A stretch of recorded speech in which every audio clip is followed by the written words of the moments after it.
Welcome to the Dr. Mudgil podcast. This is episode 112.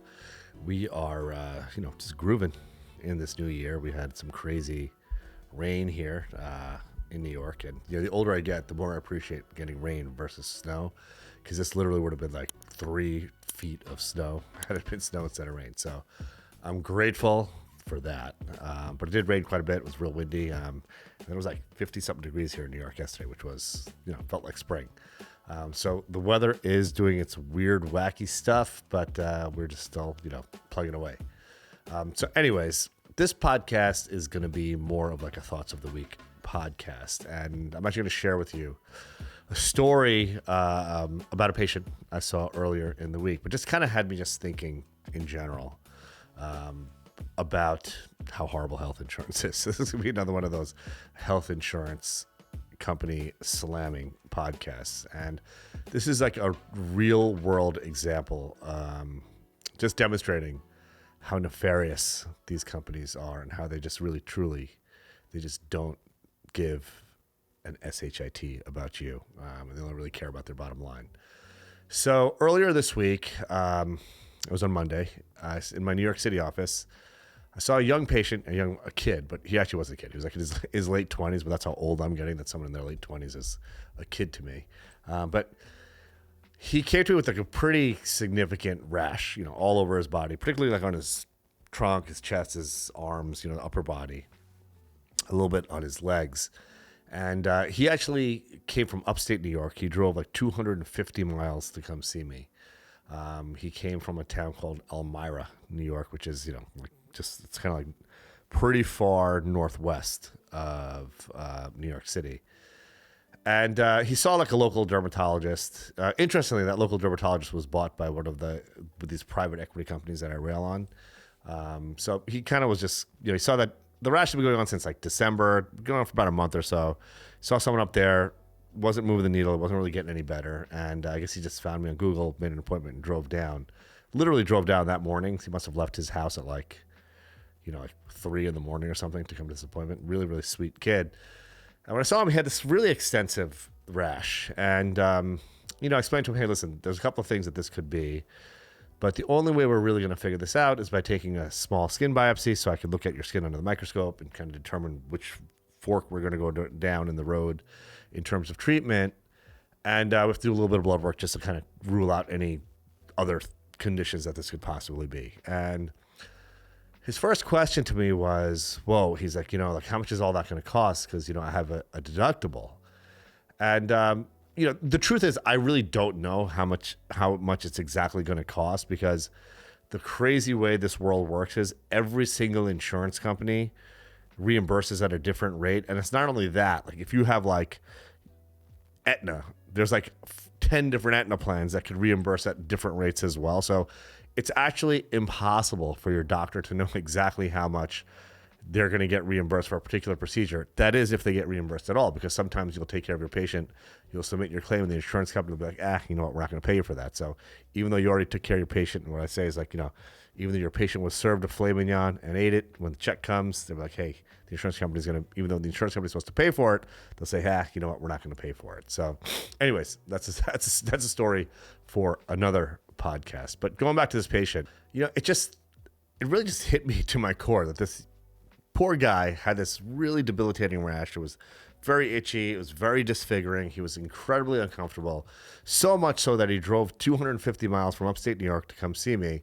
But his first thought was, shoot, how much is this going to cost, because I have a deductible. Now, he's employed. He worked in finance or something like that. And he gets insurance. So his company, his insurance, and this is like lowballing it, but say his insurance costs like $700 a month, which most of insurances actually cost much more than that.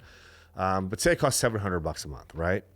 So every year his insurance costs like $8,400 a month, right? But he has $8,400 for the year rather. But he probably has like a $2,000 or $3,000 deductible, right? So he's got to pay out of pocket before his insurance kicks in, even though his company might be paying for like part of his insurance or most of it, and he might be contributing every month. Say he's contributing like $200 a month. He's still contributing, $2,400 a year out of his paycheck annually towards his health insurance. His company is paying for the rest of it. but he's still got to pay like $3,000 out of pocket before his insurance kicks in. So it's obviously like a very rational question. And this is someone who had like good insurance. He worked for some big finance company. But, he was appropriately concerned about the cost. And, what I told him was, listen, it's going to be in like the hundreds of dollars, not thousands of dollars. Like, you're not going to go broke with this. But unfortunately, you've seen somebody, you haven't got the answer you wanted. This is the way we're going to figure things out. And I'm going to be able to help you. What I usually tell my patients is, we have a lot of patients that, see a bunch of doctors and come see us. What I usually tell them is, we're the last stop on the train. We will figure this out. We just have to go through the motions to put an appropriate diagnosis on what you have, and then, go through the course or courses of treatment that might be involved. So anyways, we did the biopsy, we did the blood work. I got it back the next day. We called him, said, hey, this is what I think you got. This is what we're going to do about it. And because you live so far away, in a couple of weeks, let's do like a telehealth visit, like a remote virtual visit. Just, you'll probably be better, but there might be a couple of extra additional steps we need to take to kind of get you to the finish line. And my PA actually called him, and what he told my PA was, hey, listen, I really don't want to set that up because I'm afraid of how much it's going to cost. Again, totally appropriate, and I totally get it, but just think about that. So this is someone who is sick. They have if you saw pictures of this rash, you'd be like, whoa. The rash was so bad that he was willing to drive 250 miles to New York City to come see me to get the help that he needs. There's some diagnostic tests that were needed to make the diagnosis. Obviously, he was concerned about the cost of that, which is normal. And then he was concerned about making a follow-up visit just to make sure, we get him full circle and get him fully treated. Now, someone who's sick, who has health insurance, shouldn't be thinking about that, right? Like, he's insured. His insurance company should be paying for whatever it is that's afflicting him because he's paying, whatever amount of dollars a year. In his case, let's just say it's $8,400 a year. It's probably much more than that, but I'm lowballing it. And the reason why insurance companies do that is because for two reasons. One is obviously they want to maximize their profits. And the way insurance companies maximize their profit is they deny services to patients. So say, oh, you need to get an MRI. Nah, we're not going to cover that. You don't need it. And they also do it by denying reimbursements to doctors. So, a doctor will see a patient, submit their bill. The insurance company looks at the bill, and they're just supposed to, they say, okay, it looks right, we'll pay it. But the insurance company will play all these games and then delay payment, or they'll say, we're not going to cover it. So the doctor's kind of screwed, right? The doctor already took care of the patient, did what needs to be done, got their patient cured, but then they have to fight the insurance company to get reimbursed for it. So we all put our money into the pot. The insurance company makes money by sitting on that pot of gold. They don't want to give it for patient care. They don't want to pay the doctors. They want to deny patients their care.